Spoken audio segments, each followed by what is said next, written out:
SB news channel प्रस्तुत आजच्या ठळक घडामोडी।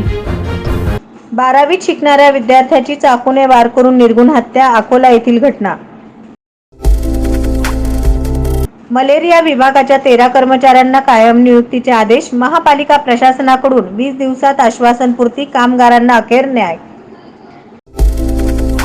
सांगोला पंढरपूर महामार्ग चौपदरीकरणाची गरज, वारीच्या काळात दिंड्यांची अडचण, वाहनांची संख्या ही मोठी, अपघाताचा धोका।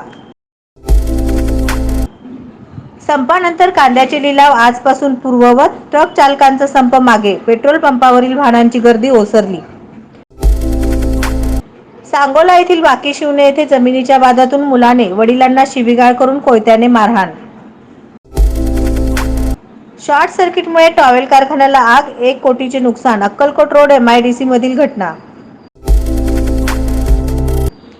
वाहन चालकांच्या संपामुळे पेट्रोल पंप बंद राहणार असल्याच्या अफवेने पेट्रोल भरण्यासाठी घाईने जाताना तरुणाचा अपघातात मृत्यू, 1 जखमी, मुळेगाव तांडाजवळ दुचाकी नाल्यात।